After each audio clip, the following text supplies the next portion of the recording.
Hello നമസ്കാരം. എല്ലാവർക്കും സഹകാരി raise പ്ലസിന്റെ മറ്റൊരു കറണ്ട് അഫയേഴ്സ് ക്ലാസ്സിലേക്ക് സ്വാഗതം. അപ്പോൾ ഇന്നത്തെ നമ്മുടെ ക്ലാസ് എന്ന് പറയുന്നത് JC ഡാനിയൽ പുരസ്കാരം പ്രഖ്യാപിച്ചിട്ടുണ്ട്. നമ്മുടെ മലയാള ചലച്ചിത്ര രംഗവുമായി ബന്ധപ്പെട്ട ഏറ്റവും വലിയ പുരസ്കാരമാണ് JC ഡാനിയൽ പുരസ്കാരം. അപ്പോൾ JC ഡാനിയൽ പുരസ്കാരം പ്രഖ്യാപിച്ചിട്ടുണ്ട്. ആർക്കാണ് ലഭിച്ചത്, അദ്ദേഹത്തെ പറ്റി നമുക്ക് എന്താണ് അറിയേണ്ടത്? ക്ലാസ്സിലേക്ക് കിടക്കാം. ഷാജി N കരുണിന് JC ഡാനിയൽ പുരസ്കാരം. അപ്പോൾ JC ഡാനിയൽ പുരസ്കാരം ലഭിച്ചിരിക്കുന്നത് ആർക്കാണ്? ഷാജി N കരുണിനാണ്. ഷാജി N കരുൺ മലയാള ചലച്ചിത്ര രംഗത്തെ ആയുഷ്കാല സംഭാവനയ്ക്കുള്ള 2023 ഏത് വർഷത്തെയാണ്? 2023 JC ഡാനിയൽ പുരസ്കാരം സംവിധായകൻ ഷാജി N കരുണിന്. എന്താണ്? മലയാള ചലച്ചിത്ര രംഗത്തെ ആയുഷ്കാല സംഭാവനയ്ക്ക് ഏതെങ്കിലും ഒരു സിനിമയ്ക്കാണോ, ഏതെങ്കിലും ഒരു സിനിമ ഡയറക്റ്റ് ചെയ്തതിനോ അതിൽ അഭിനയിച്ചതിനോ അല്ല JC ഡാനിയൽ പുരസ്കാരം നൽകുന്നത്. എന്തിനാണ്? മലയാള ചലച്ചിത്ര രംഗത്തെ ആയുഷ്കാല സംഭാവനയ്ക്കാണ്. ആയുഷ്കാല സംഭാവനയ്ക്കുള്ള 2023 JC ഡാനിയൽ പുരസ്കാരം ലഭിച്ചത് സംവിധായകനായ ഷാജി N കരുണിനാണ്. 5 ലക്ഷം രൂപയും പ്രശസ്തി പത്രവും ശില്പവും അടങ്ങുന്നതാണ് പുരസ്കാരം. ഇപ്പൊ പുരസ്കാരത്തിൽ എന്തൊക്കെയുണ്ട്? 5 ലക്ഷം രൂപയുണ്ട്, പ്രശസ്തി പത്രമുണ്ട്, പിന്നെന്താണ്? ഒരു ശില്പവും കൂടിയുണ്ട്. ഇത് ഇത്രയും അടങ്ങുന്നതാണ് JC ഡാനിയൽ പുരസ്കാരം എന്ന് പറയുന്നത്.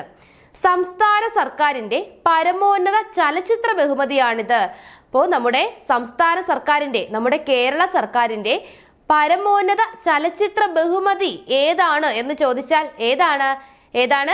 JC ഡാനിയൽ പുരസ്കാരമാണ്. JC ഡാനിയൽ പുരസ്കാരമാണ് സംസ്ഥാന സർക്കാരിന്റെ പരമോന്നത ചലച്ചിത്ര ബഹുമതി.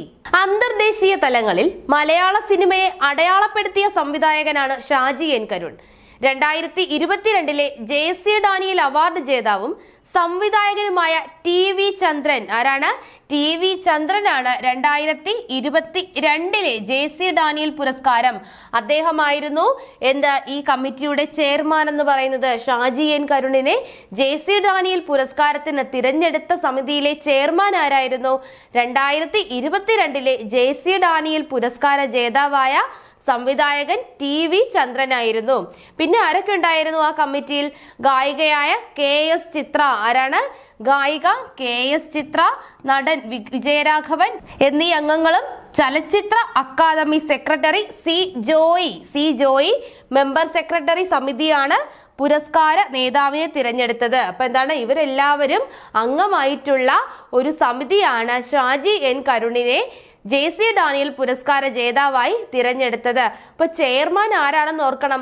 2022 JC ഡാനിയൽ പുരസ്കാര ജേതാവായ സംവിധായകൻ TV ചന്ദ്രനാണ് ചെയർമാൻ എന്നുകൂടി ഓർത്തിരിക്കുക.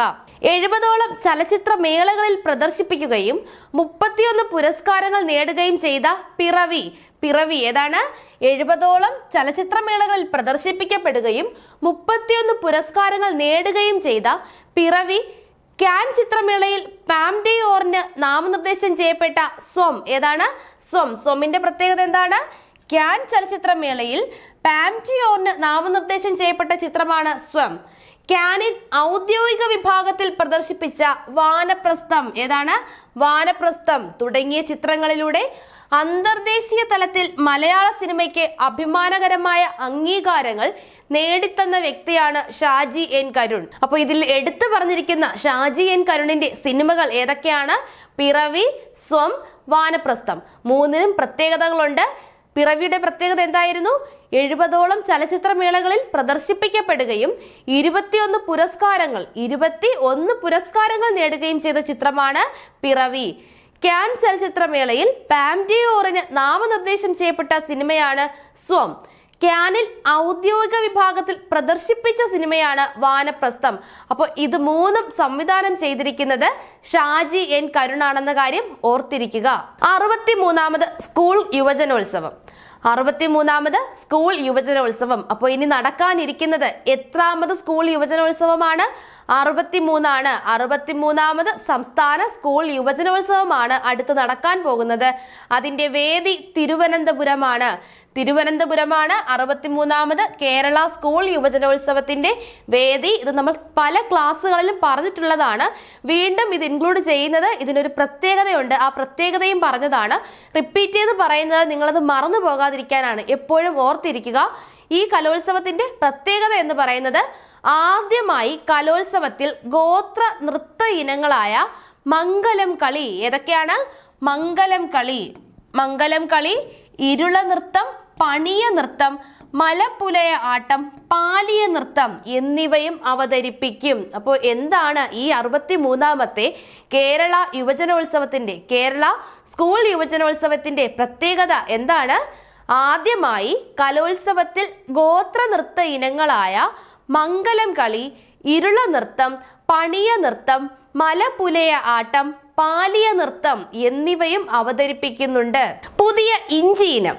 അപ്പോൾ ഒരു പുതിയ ഇഞ്ചി ഇനം വന്നിട്ടുണ്ട്. നമുക്ക് പുതിയ പുതിയ സസ്യ ഇനങ്ങളെയൊക്കെ കണ്ടുപിടിക്കുമ്പോഴും പുതുതായിട്ട് വികസിപ്പിച്ചെടുക്കുമ്പോഴൊക്കെ നമ്മുടെ PSC നമ്മളോട് ചോദിക്കാറുണ്ട്, എന്താണ് ഇപ്പോൾ കണ്ടുപിടിച്ചത്, ഏതിനമാണ് കണ്ടുപിടിച്ചത്, പേരെന്താണ്, ആരാണ് വികസിപ്പിച്ചത്, എവിടെയാണ് വികസിപ്പിച്ചത്. ഇതൊക്കെ PSCക്ക് ഇൻട്രസ്റ്റിംഗ് ആയിട്ടുള്ള ടോപ്പിക്കാണ്. അപ്പൊ നമുക്ക് നോക്കാം. പുതിയ ഒരു ഇഞ്ചി ഇനം വന്നിട്ടുണ്ട്. പച്ചക്കറി ആവശ്യത്തിന് വേണ്ടി ഇന്ത്യയിൽ പുറത്തിറക്കുന്ന ആദ്യ ഇഞ്ചി ഇനം എന്താണ്? പച്ചക്കറി ആവശ്യത്തിന് വേണ്ടി ഇന്ത്യയിൽ പുറത്തിറക്കുന്ന ആദ്യ ഇഞ്ചി ഇനമാണ് IISR സുരസ. എന്താണ്? IISR സുരസ. ആ ഇഞ്ചി ഇനത്തിന്റെ പേര് സുരസ എന്നാണ്. IISR ആണ് ഇത് വികസിപ്പിച്ചത്. അപ്പൊ എന്താണ് IISR? എന്താണ്? കോഴിക്കോട് ഭാരതീയ സുഗന്ധവിള ഗവേഷണ സ്ഥാപനം, അതാണ് IISR. എന്താണ്? കോഴിക്കോടുള്ള ഭാരതീയ സുഗന്ധവിള ഗവേഷണ കേന്ദ്രമാണ് ഇത് വികസിപ്പിച്ചെടുത്തത്. അപ്പോൾ ഭാരതീയ സുഗന്ധവിള ഗവേഷണ കേന്ദ്രത്തിന്റെ ചുരുക്ക പേരാണ് എന്തെന്ന് പറയുന്നത്? IISR. അപ്പോൾ അവരാണ് ഇത് വികസിപ്പിച്ചത്. അതുകൊണ്ട് തന്നെ പേരിന് മുന്നിൽ നമ്മൾ ഇനിഷ്യൽ ഇടില്ലേ? നമ്മുടെ അച്ഛൻ്റെ അമ്മയുടെയൊക്കെ പേര് ആദ്യത്തെ അക്ഷരമൊക്കെ നമ്മൾ ഇനിഷ്യൽ ഇടില്ലേ? അതുപോലെ അവര് വികസിപ്പിച്ചെടുത്ത ഇഞ്ചി ഇനമായതുകൊണ്ട് ആ പേരെന്ത് ചെയ്തു? അതിനിട്ട പേരിന് മുന്നേ ഒന്ന് ചേർത്തു, നല്ലൊരു ഭംഗിക്ക്. IISR സുരസ. IISR സുരസ എന്ന പേരിലാണ് ഈ ഇഞ്ചി ഇനം അറിയപ്പെടുന്നത്. അപ്പൊ നമ്മൾ ഓർത്തിരിക്കേണ്ട പോയിന്റ് എന്ന് പറയുന്നത്, പച്ചക്കറി ആവശ്യത്തിന് വേണ്ടി ഇന്ത്യയിൽ പുറത്തിറക്കുന്ന ആദ്യത്തെ ഇഞ്ചി ഇനമാണ് IISR സുരസ എന്ന് പറയുന്നത്. യുനെസ്കോയുടെ അവാർഡ് ഓഫ് ഡിസ്റ്റിങ്ഷൻ 2023. എന്താണ്? യുനെസ്കോയുടെ അവാർഡ് ഓഫ് ഡിസ്റ്റിങ്ഷൻ 2023. 1300 വർഷം പഴക്കമുള്ള തമിഴ്നാട്ടിലെ തഞ്ചാവൂർ ജില്ലയിലെ അബൽസഹയേശ്വരർ ക്ഷേത്രം. എന്താണ്? അബൽസഹയേശ്വരർ ക്ഷേത്രം പൈതൃകം കേടുകൂടാതെ സംരക്ഷിച്ചതിന് യുനെസ്കോയുടെ അവാർഡ് ഓഫ് ഡിസ്റ്റിങ്ഷൻ 2003 ലഭിച്ചു. ഏതാണ് ആ ക്ഷേത്രം? അബൽസഹയേശ്വർ ക്ഷേത്രം. ഏതാണ്? അബൽസഹയേശ്വർ ക്ഷേത്രത്തിനാണ് 2023 യുനെസ്കോയുടെ അവാർഡ് ഓഫ് ഡിസ്റ്റിങ്ഷൻ ലഭിച്ചത്. എത്ര വർഷം പഴക്കമുണ്ട്? 1300 ആണ്. 1300 വർഷം പഴക്കമുണ്ട്. ഇത് എവിടെയാണ് സ്ഥിതി ചെയ്യുന്നത്? തമിഴ്നാട്ടിലെ തഞ്ചാവൂർ ജില്ലയിലാണ്. എവിടെയാണ്? തമിഴ്നാട്ടിലെ തഞ്ചാവൂർ ജില്ലയാണ്. നമുക്ക് ഇനി വരുന്ന പരീക്ഷകളിൽ ഒരുപക്ഷെ ചോദിക്കാം, അബൽസഹയേശ്വർ ക്ഷേത്രം ഏത് സംസ്ഥാനത്താണ് സ്ഥിതി ചെയ്യുന്നത്, അല്ലെങ്കിൽ എവിടെയാണ് സ്ഥിതി ചെയ്യുന്നത്? തമിഴ്നാടെന്നും വരാം, തഞ്ചാവൂർ എന്നും വരാം. അപ്പോൾ രണ്ടും ഓർത്തിരിക്കുക. തമിഴ്നാട്ടിലെ തഞ്ചാവൂർ ജില്ലയിൽ സ്ഥിതി ചെയ്യുന്ന ക്ഷേത്രമാണ് അബൽസഹയേശ്വർ ക്ഷേത്രം. ഏതാണ്? അബൽസഹയേശ്വർ ക്ഷേത്രം. 1300 വർഷം പഴക്കമുള്ള ഈ ക്ഷേത്രം പൈതൃകം കേടുകൂടാതെ സംരക്ഷിച്ചതിനാണ് യുനെസ്കോയുടെ അവാർഡ് ഓഫ് ഡിസ്റ്റിങ്ഷൻ 2023 ലഭിച്ചത്. വിക്രമചോളൻ, കുലോത്തുംഗ ചോളൻ എന്നീ രാജാക്കന്മാർ നിർമ്മിച്ചതെന്ന് വിശ്വസിക്കപ്പെടുന്നതാണ് ഈ ക്ഷേത്രം. അപ്പോൾ ഈ ക്ഷേത്രം നിർമ്മിച്ചത് ആരാണ്? നമ്മുടെ ചോള രാജാക്കന്മാരാണ്. ചോള രാജാക്കന്മാരായ വിക്രമചോളനും കുലോത്തുംഗ ചോളനും ചേർന്നാണ് ഈ ക്ഷേത്രം നിർമ്മിച്ചിരിക്കുന്നത് എന്നുകൂടി നിങ്ങളുടെ ഓർമ്മയിലേക്ക് കരുതുക. Well done ISR. അപ്പോൾ ISRയോട് നമ്മൾ പറയാണ്, വെൽഡൺ, നിങ്ങൾ വളരെ നന്നായി ചെയ്തു, നല്ല കൃത്യമായി ചെയ്തു. എന്താണ് ചെയ്തത് നോക്കാം. മനുഷ്യനെ ബഹിരാകാശത്തെത്തിക്കുന്ന ഗഗൻയാൻ ദൗത്യത്തിന് മുന്നോടിയായി ക്രൂ മൊഡ്യൂൾ കടലിൽ നിന്ന് വീണ്ടെടുക്കാനുള്ള വെൽഡെക് പരീക്ഷണം വിജയകരം. അപ്പോൾ എന്ത് പരീക്ഷണമാണ് വെൽഡൺ ആയിട്ട് നമ്മുടെ ISRO ചെയ്തത്? വെൽഡെക് പരീക്ഷണമാണ്. വെൽഡൺ ആയിട്ട് നമ്മുടെ ISRO ചെയ്തിരിക്കുന്നത്. എന്താണ് നമ്മുടെ വെൽഡൺ പരീക്ഷണം? മനുഷ്യനെ ബഹിരാകാശത്തെത്തിക്കുന്ന ഗഗൻയാൻ ദൗത്യത്തിന് മുന്നോടിയായി ക്രൂഡ് മൊഡ്യൂൾ കടലിൽ നിന്ന് വീണ്ടെടുക്കാനുള്ള പരീക്ഷണമായിരുന്നു ഇത്. കണ്ടില്ലേ, ഇതാണ് നമ്മുടെ ക്രൂ മൊഡ്യൂൾ കടലിൽ നിന്നും വീണ്ടെടുക്കുകയാണ്. ഇങ്ങനെ വീണ്ടെടുക്കാനുള്ള വെൽഡെക് പരീക്ഷണമാണ് വിജയകരമായത്. എന്താണ് വെൽഡെക് എന്ന് ഞാൻ പറഞ്ഞു തരാം. ഇന്ത്യൻ ബഹിരാകാശ സംഘടനയും നാവികസേനയും സംയുക്തമായി വിശാഖപട്ടണം തീരത്തായിരുന്നു പരീക്ഷണം. അപ്പോൾ ഈ വെൽഡെക് പരീക്ഷണം നടത്തിയത് എവിടെ എന്ന് ചോദിക്കാം. എവിടെയായിരുന്നു? വിശാഖപട്ടണത്തായിരുന്നു. വിശാഖപട്ടണം തീരത്തായിരുന്നു വെൽഡെക് പരീക്ഷണം ISROയും ഇന്ത്യൻ നാവികസേനയും ചേർന്ന് നടത്തിയത്. കിഴക്കൻ നേവൽ കമാൻഡിന്റെ വെൽഡെക് കപ്പൽ ഉപയോഗിച്ചായിരുന്നു പരീക്ഷണം. അപ്പൊ എന്താണ് വെൽഡെക് എന്ന് നോക്കാം. കടലിൽ മുങ്ങിപ്പോകുന്ന ബോട്ടുകളും എയർക്രാഫ്റ്റുകളും വീണ്ടെടുക്കുന്നതിന് ഉപയോഗിക്കുന്നതാണ് വെൽഡെക് രീതി. എന്താണ്? കടലിൽ മുങ്ങിപ്പോകുന്ന ബോട്ടുകളും എയർക്രാഫ്റ്റുകളും വീണ്ടെടുക്കുന്നതിന് ഉപയോഗിക്കുന്നതാണ് വെൽഡെക് രീതി. കപ്പലിന്റെ ഡെക്കിൽ വെള്ളം നിറച്ച ശേഷമാണ് വെൽഡെക് രീതി സാധ്യമാക്കുന്നത്. അപ്പൊ എന്തുകൊണ്ടാണ് ഇതിന് വെൽഡെക് എന്ന് പേര് വരാൻ കാരണം? ഇത് കപ്പലിന്റെ ഡെക്കിൽ വെള്ളം നിറച്ച ശേഷമാണ് സാധ്യമാക്കുന്നത്. അപ്പോൾ അതുകൊണ്ടാണ് ഇതിന് വെൽഡെക് രീതി എന്ന് പറയുന്നത്. ഇത് വളരെ നല്ലൊരു കാര്യമല്ലേ? എന്ന് വെച്ചാൽ നമുക്കറിയാം, നമ്മുടെ ഈ സ്പേസിലോട്ട് പോകുന്ന നമ്മുടെ ഈ ഉപഗ്രഹങ്ങളെല്ലാം അവരുടെ കാലാവധി കഴിയുമ്പോൾ നേരെ എന്ത് ചെയ്യും? നമ്മൾ കടലിലേക്കാണ് പതിക്കുന്നത് അല്ലേ? നമ്മുടെ ഏതെങ്കിലുമൊക്കെ ഒരു സമുദ്രത്തിലോട്ടാണ് ഇത് തിരിച്ച് കൊണ്ടുവന്ന് നമ്മൾ പതിക്കുന്നത്. അപ്പൊ ഇങ്ങനെ വരുമ്പോഴത്തേക്കും നമ്മുടെ കടലിൽ ഇതിന്റെ വേസ്റ്റ് കൂടി വരികയല്ലേ ചെയ്യുന്നത്. ഇത് ഇങ്ങനെ ഓരോ സാറ്റലൈറ്റും തിരിച്ച് കടലിലോട്ട് പതിക്കുന്നു, അത് അവിടെ തന്നെ കിടക്കുന്നു. അങ്ങനെ അത് ഒരു വേസ്റ്റ് ആയിട്ട് നമ്മുടെ കടലിൽ തന്നെ കിടക്കുകയാണ് ചെയ്യുന്നത്. അതേസമയം ഇങ്ങനെ ഒരു രീതി, ഒരു വെൽഡെക് രീതി, ഇതുപോലത്തെ രീതികളൊക്കെ ഉണ്ടെങ്കിൽ നമുക്ക് എന്ത് ചെയ്യാനാകും?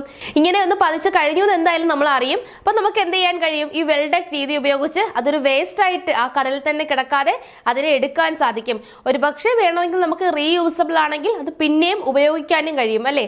അതൊരു സാമ്പത്തിക നേട്ടം കൂടി കൈവരിക്കാൻ സഹായിക്കും. ക്രൂ മൊഡ്യൂൾ ഉയർത്തിക്കൊണ്ടുപോയി കടലിൽ പതിക്കുന്നതും കപ്പലിന്റെ വെൽഡെക്കിൽ പ്രവേശിപ്പിക്കുന്നതും ക്രൂ മൊഡ്യൂൾ ഉറപ്പിച്ച് നിർത്തുന്നതും വെൽഡെക്കിലെ വെള്ളം വറ്റിക്കുന്നതുമാണ് വിജയകരമായി പരീക്ഷിച്ചത്. അപ്പൊ എന്തൊക്കെയാണ് ISRO വിജയകരമായി പരീക്ഷിച്ചത്? ക്രൂ മൊഡ്യൂൾ ഉയർത്തിക്കൊണ്ടുപോയി കടലിൽ പതിക്കുന്നതും കപ്പലിന്റെ വെൽഡെക്കിൽ പ്രവേശിപ്പിക്കുന്നതും ക്രൂ മൊഡ്യൂൾ ഉറപ്പിച്ച് നിർത്തുന്നതും വെൽഡെക്കിലെ വെള്ളം വറ്റിക്കുന്നതുമാണ് വിജയകരമായി ISROയും നാവികസേനയും ചേർന്ന് നടത്തിയത്. ചാമ്പ്യൻസ് ഓഫ് ദി എർത്ത് പുരസ്കാരം ഗാഡ്ഗിലിന്. പരിസ്ഥിതി ശാസ്ത്രജ്ഞൻ മാധവ് ഗാഡ്ഗിലിന് ഐക്യരാഷ്ട്രസഭ പരിസ്ഥിതി പരിപാടിയുടെ ചാമ്പ്യൻസ് ഓഫ് ദി എർത്ത് പുരസ്കാരം, നമ്മുടെ UNEPയുടെ ചാമ്പ്യൻസ് ഓഫ് ദി എർത്ത് പുരസ്കാരം ലഭിച്ചിരിക്കുകയാണ് നമ്മുടെ സ്വന്തം ഗാഡ്ഗിലിന്. മാധവ് ഗാഡ്ഗിലിനാണ് ഈ വർഷത്തെ UNEP champions of the Earth പുരസ്കാരം. ആജീവനാന്ത പുരസ്കാരമാണ് ഗാഡ്ഗിലിന് ലഭിച്ചത് ആജീവനാന്ത പുരസ്കാരമാണ്. ജൈവ വൈവിധ്യ സമ്പന്നവും പരിസ്ഥിതി ലോലവുമായ പശ്ചിമഘട്ട മേഖലയിലെ പ്രവർത്തനമാണ് ഗാഡ്ഗിലിനെ പുരസ്കാരത്തിന് അർഹനാക്കിയത്. നമുക്കറിയാം, മാധവ് ഗാഡ്ഗിലിനാണ് പശ്ചിമഘട്ടത്തെ പറ്റി പഠിച്ച കമ്മിറ്റിയുടെ ചെയർമാൻ. പരിസ്ഥിതിക്കായുള്ള പ്രവർത്തനങ്ങൾക്ക് ഐക്യരാഷ്ട്രസഭ നൽകുന്ന ഏറ്റവും വലിയ ബഹുമതിയാണ് ചാമ്പ്യൻസ് ഓഫ് ദി എർത്ത് പുരസ്കാരം. ഇപ്പൊ എന്താണ്?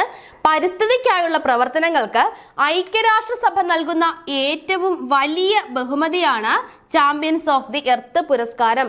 അത് ഇത്തവണ ലഭിച്ചിരിക്കുന്നത് ആർക്കാണ്?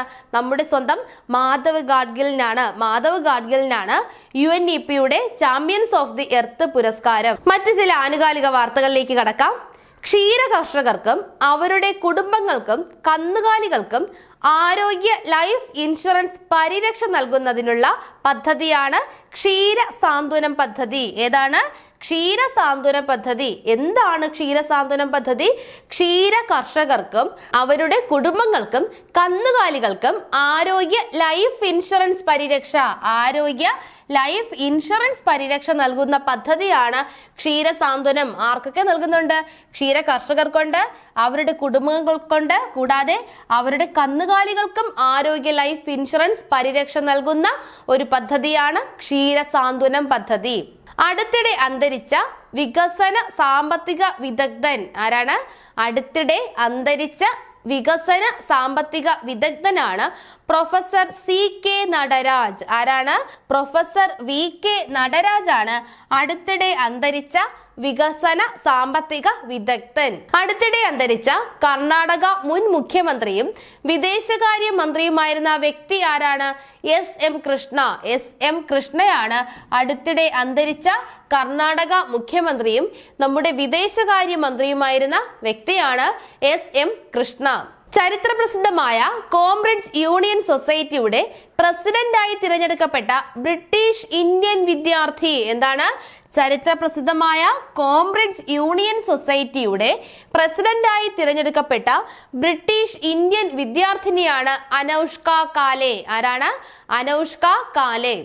2024 WTA player of the year ആയി തിരഞ്ഞെടുക്കപ്പെട്ടത് Aryna Sabalenka. 2024 WTA player of the year ആയി തിരഞ്ഞെടുക്കപ്പെട്ടത് അരീന സെബലങ്കയാണ്. ആരാണ്? Aryna Sabalenka. അടുത്ത നമ്മുടെ സെക്ഷൻ ആരാണ് എന്താണ് സെക്ഷൻ ആണ്. അപ്പൊ കഴിഞ്ഞ ക്ലാസ്സിൽ ഞാനൊരു ഭൂപ്രകൃതിയുടെ അതിർത്തികളാണ് പറഞ്ഞിരുന്നത്. അത് ഏതായിരുന്നു? ഇന്ത്യൻ ഉപഭൂഖണ്ഡമാണ്. നമ്മുടെ ഇന്ത്യൻ ഉപഭൂഖണ്ഡത്തെ പറ്റിയുള്ള കാര്യങ്ങളാണ് അതിൽ പറഞ്ഞിരുന്നത്. അപ്പൊ ഇന്നും ഒരു SCERT ഫാക്ട് തന്നെയാണ് നിങ്ങൾക്ക് ആരാണ് എന്താണ് സെഗ്മെന്റിൽ പറയുന്നത്. കാർഷിക ഉൽപ്പന്നങ്ങൾ വൻതോതിൽ ഉൽപ്പാദിപ്പിക്കുന്ന കൃഷിരീതി. അപ്പോൾ ഇതൊരു കൃഷിരീതിയാണ്. കാർഷിക ഉൽപ്പന്നങ്ങൾ വൻതോതിൽ ഉൽപ്പാദിപ്പിക്കുന്ന കൃഷിരീതിയാണ്. വ്യവസായശാലകളിൽ ഉപയോഗിക്കുന്ന കാർഷിക അസംസ്കൃത വസ്തുക്കൾ പ്രദാനം ചെയ്യുന്നതിൽ പങ്കുവഹിക്കുന്നു. അപ്പോൾ വ്യവസായശാലകളിൽ ഉപയോഗിക്കുന്ന കാർഷിക അസംസ്കൃത വസ്തുക്കൾ. അപ്പൊ ഏതൊക്കെയാണ് ആ കാർഷിക അസംസ്കൃത വസ്തുക്കൾ എന്ന് പറയുന്നത്? ഏതൊക്കെ വരും? നമ്മുടെ പരുത്തി വരും ഇല്ലേ? പരുത്തി, തുണി വ്യവസായത്തിന് ചണം, ചണനൂൽ വ്യവസായത്തിന് ചണം വേണം. പിന്നെന്താണ്? കരിമ്പ്, പഞ്ചസാര വ്യവസായത്തിന് പഞ്ചസാര വേണം. അപ്പൊ ഇത് വ്യവസായശാലകളിൽ ഉപയോഗിക്കുന്നതിന് വേണ്ടിയിട്ടാണ് നമ്മൾ കൃഷി ചെയ്യുന്നത് അല്ലെ? പരുത്തി കൃഷി ചെയ്താൽ മാത്രമേ അതിൽ നിന്ന് പരുത്തി നൂലെടുത്ത് നമുക്ക് തുണിത്തരങ്ങൾ നെയ്യാൻ കഴിയൂ. അപ്പോൾ ഇത് കാർഷിക അസംസ്കൃത വസ്തുക്കൾ കൂടിയാണ്. വ്യവസായശാലകളിൽ ഉപയോഗിക്കുന്ന കാർഷിക അസംസ്കൃത വസ്തുക്കൾ പ്രദാനം ചെയ്യുന്നതിൽ പ്രധാന പങ്ക് വഹിക്കുന്ന കൃഷി രീതിയാണിത്. അപ്പൊ ഇതൊക്കെ കൃഷി ചെയ്യുന്ന ഒരു രീതിയാണ്. എക്സാമ്പിൾ ആണ് ഈ പറഞ്ഞ ചണം, പരുത്തി, കരിമ്പൊക്കെ. ഉയർന്ന മൂലധന നിക്ഷേപവും ആധുനിക സാങ്കേതിക വിദ്യയുടെ ഉപയോഗം ആവശ്യമായി വരുന്നതുമായ കൃഷി രീതിയാണ്. ഇപ്പോൾ വൻതോതിലുള്ള ഉൽപാദനമാണ്, വ്യവസായത്തിന് ആവശ്യമായ ഉൽപാദനമാണ്. അതുകൊണ്ട് തന്നെ തീർച്ചയായും ഉയർന്ന മൂലധന നിക്ഷേപം ആവശ്യമാണ്. പിന്നെന്താണ്? സാങ്കേതിക വിദ്യ. നമ്മുടെ പണി എളുപ്പമാക്കാൻ എന്തും വേണം? സാങ്കേതിക വിദ്യയുടെ ഉപയോഗവും വേണം. ഇതെല്ലാം ആവശ്യമായി വരുന്ന കൃഷി രീതിയാണ്. അപ്പോൾ ഏതാണ് ഈ കൃഷി രീതി എന്ന് എല്ലാവരും കമന്റ് ചെയ്യുക. അപ്പൊ ഇത്രയുമാണ് ഇന്നത്തെ ക്ലാസ്. ഇന്നത്തെ ക്ലാസ് നിങ്ങൾക്ക് തീർച്ചയായും ഉപയോഗപ്പെട്ടു എന്ന് തന്നെ കരുതുന്നു. അടുത്ത ക്ലാസ്സിലൂടെ നമുക്ക് വീണ്ടും കാണാം. Thank you. Tata, bye bye.